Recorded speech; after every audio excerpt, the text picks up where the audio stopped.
اعوذ باللہ من الشیطان الرجیم بسم اللہ الرحمن الرحیم تلک الرسل فضلنا بعضهم علی بعض، ان رسولوں میں سے بعض کو بعض پر ہم نے فضیلت سے نوازا ہے۔ اس سے پہلی جو آیت تھی کہ وَإِنَّكَ لَمِنَ الْمُرْسَلِينَ، یقیناً آپ رسولوں میں سے ہیں،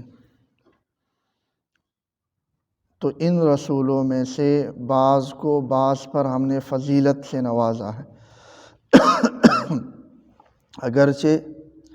رسولوں میں تفریق نہیں ہونی چاہیے، جس طرح کہ پیچھے آیات گزر چکی ہے، لا نفرق بین احد من رسلی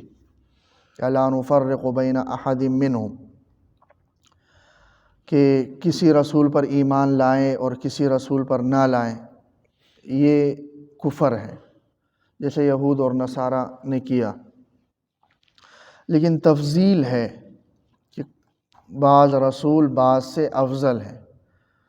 تو ہر ایک رسول کو کسی دوسرے رسول پر کسی نہ کسی معاملے میں کوئی فضیلت اللہ نے دی ہے، جزوی فضیلت۔ البتہ کلی فضیلت پھر تمام رسولوں پر نبی اکرم صلی اللہ علیہ وسلم کو دی ہے۔ آپ صلی اللہ علیہ وسلم نے پہلے خود صحابہ کو یہ حکم دیا تھا کہ لا تخیرونی علی موسیٰ، کہ موسیٰ علیہ السلام پر مجھے فضیلت مت دو، اور اسی طرح حضرت یونس علیہ السلام کے بارے میں آپ نے فرمایا، عام یہ اصول بیان فرمایا صحابہ کو کہ کسی رسول کو کسی پر فضیلت نہ دو۔ لیکن بعد میں جب اللہ تبارک و تعالیٰ نے بتا دیا کہ ہاں رسولوں میں سے بعض کو بعض پر ہم نے فضیلت دی ہے، اور یہ کہ آپ کو تمام انبیاء پر کلی فضیلت دی ہے، تو پھر صحابہ کو نبی اکرم صلی اللہ علیہ وسلم نے یہ بات بتائی۔ جزوی اعتبار سے پھر فضائل ہیں، جیسے یہاں پر ذکر ہیں منہم من کلم اللہ، ان رسولوں میں سے بعض سے اللہ ہم کلام ہوئے، جیسے حضرت موسیٰ علیہ السلام کہ اللہ تبارک و تعالیٰ کئی بار حضرت موسیٰ علیہ السلام سے ہم کلام ہوئے براہ راست بلا واسطہ۔ نبی اکرم صلی اللہ علیہ وسلم سے اللہ تبارک و تعالیٰ صرف ایک بار بلا واسطہ ہم کلام ہوئے، اور وہ معراج کے موقع پر، اور موسیٰ علیہ السلام، تو اس جزئی فضیلت یہ موسیٰ علیہ السلام کو حاصل ہے۔ وَرَفَعَ بَعْضَهُمْ دَرَجَاتٍ، اور دوسرے بعض انبیاء کو اور بہت سارے درجات میں ہم نے درجات سے ہم نے سرفراز فرمایا۔ تو مطلب کسی کو کوئی تھوڑی سی فضیلت ہے، کسی کو زیادہ فضیلت ہے، زیادہ درجات میں فضیلت ہے، جیسے موسیٰ علیہ السلام کی ایک جزوی فضیلت ہے، نبی اکرم صلی اللہ علیہ وسلم کی پھر اور بہت سارے درجات میں ان پر کلی فضیلت حاصل ہے۔ تو یہ ہے کہ انبیاء کرام اور رسولوں میں اللہ تبارک و تعالیٰ نے بعض کو بعض پر فضیلت عطا فرمائی ہے، جیسے وَآتَيْنَا عِیسیٰ ابْنَ مَرْیَمَ الْبَیِّنَاتِ، ہم نے عیسیٰ ابن مریم کو علیہ السلام کو واضح معجزات، کھلے معجزات دیے، کہ عیسیٰ ابن مریم علیہ السلام کو اللہ تبارک و تعالیٰ نے معجزات سے نوازا تھا، اور اسی معجزات کو دیکھتے ہوئے ہی لوگ پھر ان کے بارے میں گمراہ ہو گئے، کہ مردہ آدمی ہے اس کو کہتے ہیں قم بإذن اللہ، اللہ کے حکم سے کھڑے ہو جاؤ تو وہ زندہ ہو جاتا تھا۔ تو وہ یہ نہیں سوچتے تھے کہ وہ قم بإذن اللہ اللہ کا حکم بھی کہہ رہا ہے،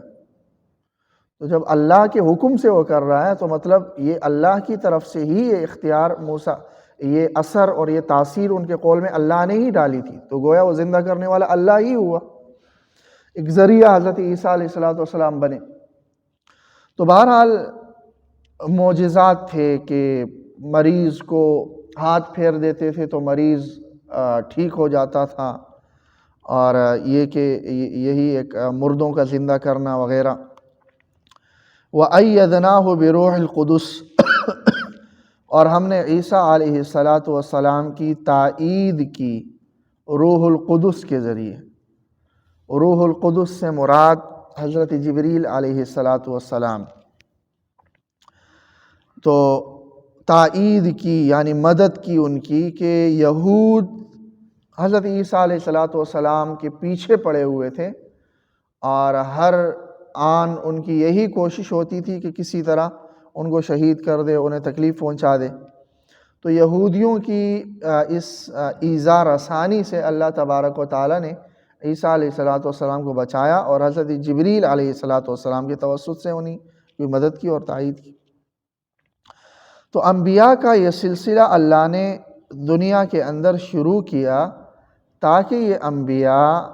دنیا میں انسانوں کو اللہ تبارک و تعالیٰ کے درست راستے کی رہنمائی کرے، اور یہ رہنمائی کرنا کوئی زور زبردستی سے نہ ہو بلکہ دلائل اور براہین کی بنیاد پر ہو۔ اور انبیاء کرام علیہم السلام نے یہی کیا کہ دلائل کے ساتھ لوگوں کو اللہ تبارک و تعالیٰ کے راستے کی طرف بلایا، اور یہی علماء کی شان ہونی چاہیے کہ ہر دور میں جو علماء ہیں جن کے بارے میں نبی اکرم صلی اللہ علیہ وسلم نے یہ فرمایا کہ انبیاء کے وارث ہیں، تو علماء کی یہ شان ہونی چاہیے کہ وہ دلائل کے ذریعے سے لوگوں کو بات سمجھانے کی کوشش کیا کریں، اور ان کی بات اور ان کی جو استدلال ہیں وہ دلائل سے مبرہن ہو۔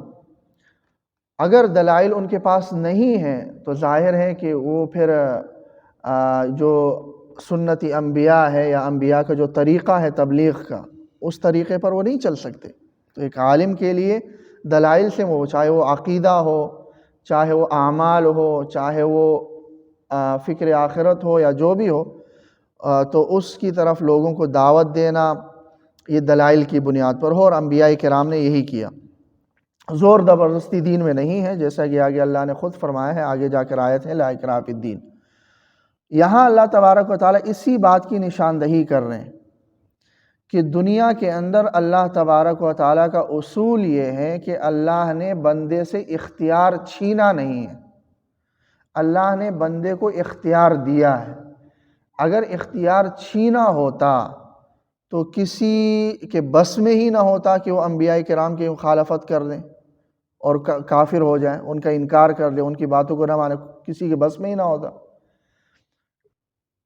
اگر اختیار چھین لیتے۔ چونکہ اللہ تبارک و تعالیٰ نے یہ کائنات پیدا کی ہے، اور اس پیدا کرنے کا مقصد ہی یہی ہے کہ انسان سے امتحان لیا جائے، اس کو مکمل اختیار دیا جائے برائی کا بھی، اس کو مکمل اختیار دیا جائے اچھائی کا بھی۔ اگر کوئی انسان یہ عزم کر رہا ہے کہ میں نے اچھا کام کرنا ہے اور اللہ اسے اچھا کام نہ کرنے دے، تو پھر تو امتحان کا کوئی وہی نہیں بنتا، جواز ہی نہیں بنتا، اور اسے پھر سزا دینا اس برے کام پر جس پر اللہ نے اس کو مجبور کیا، اس کا بھی کوئی جواز نہیں بنتا۔ اور اگر کوئی برائی کی طرف جا رہا ہے اپنے اختیار سے اور اللہ اس کو روکے کہ نہیں تم نے برائی نہیں کرنی ہے اور تم نے نیکی ہی کرنی ہے، اس سے اختیار چھین لے، تو پھر اس نیکی پر اس کو انعام سے نوازنا، اس کا بھی کوئی جواز نہیں بنتا۔ اس لیے اللہ نے کسی سے اختیار نہیں چھینا۔ جو تقدیر کا مسئلہ ہے، اس تقدیر میں یہی ہے کہ اللہ کو معلوم ہے کہ ہاں کس نے کیا کرنا ہے اپنے اختیار سے۔ تو اللہ کے علم میں یہ بات ہونا کہ کس نے اپنی زندگی میں اپنے اختیار سے کیا کرنا ہے، یہ ہرگز اس کے منافی نہیں ہے کہ اس شخص سے اختیار چھین لیا گیا ہو۔ تو وہ شخص یہ کہے کہ جب اللہ ہی چاہ رہا ہے کہ میں برائی کر لوں تو مجھے پھر جہنم کیوں دی جا رہی ہے، اللہ ہی چاہ رہا ہے کہ میں اچھائی کر لوں تو مجھے پھر جنت کیوں دی جا رہی ہے۔ اچھائی کرنی ہے آپ نے اپنے اختیار سے کرنی ہے، گناہ کرنا ہے آپ نے اپنے اختیار سے کرنا ہے۔ اس اختیار سے آپ جو کام سر انجام دے رہے ہیں، اس کا علم اللہ کو پہلے سے ہے، یہ ہرگز اس بات کی منافی نہیں ہے کہ اللہ نے آپ سے اختیار چھین لیا ہو۔ اللہ نے آپ سے اختیار نہیں چھینا۔ تو اس آیت کے حصے میں اللہ نے یہی فرمایا ہے کہ ان انبیاء کے بعد آنے کے بعد اور ان کے ذریعے سے واضح دلائل لوگوں کے ملنے کے بعد بھی لوگوں نے کفر اختیار کیا اور ان انبیاء کی بات نہ مانی، اس لیے کہ ہم نے لوگوں سے اختیار نہیں چھینا ہوا۔ اگر اللہ چاہتے تو لوگ ماننے پر مجبور ہوتے اور کوئی اللہ کی مخالفت ہی نہ کرتا،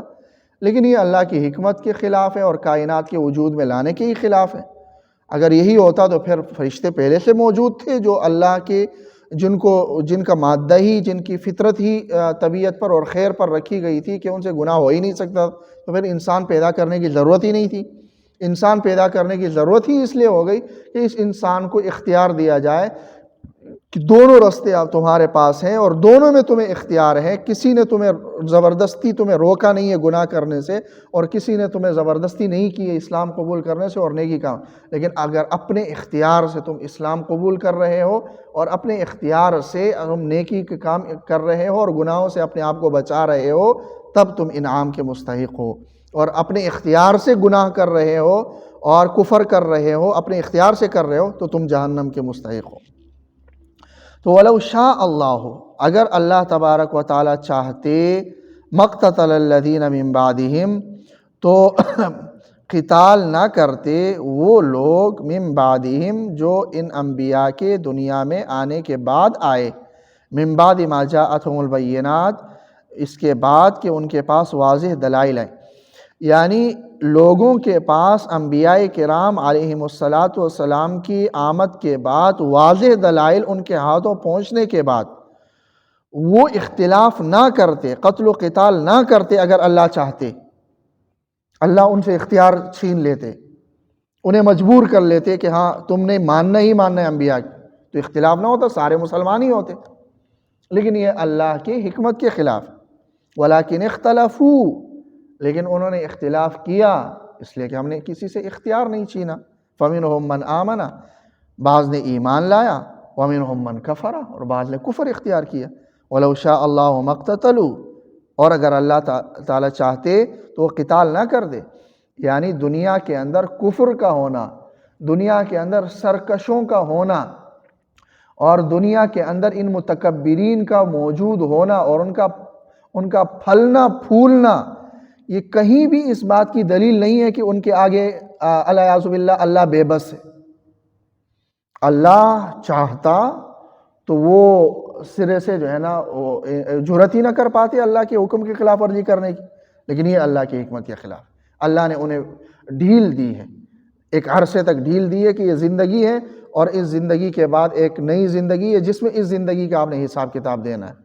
تو جس نے اپنے اختیار سے نیکی کی، اللہ تعالیٰ اس کو پھر انعام دیتے ہیں، اور جس نے برائی کی اور گناہ کیا تو گویا اس نے جہنم کو خود اپنے اختیار سے اپنے لیے منتخب کر لیا۔ اللہ تبارک و تعالیٰ کسی کا ما یفعل اللہ بعذابکم ان شکرتم وآمنتم، اللہ کو کیا ہے تمہیں عذاب دینے کی، جو سورہ نساء کی آیت ہے کہ ما یفعل اللہ بعذابکم ان شکرتم وآمنتم، اگر تم شکر گزار بندے اور ایمان والے بندے بنو تو اللہ کو کیا فائدہ ہے تمہیں عذاب دینے کا۔ وَكَانَ اللَّهُ شَاكِرًا عَلِيمًا،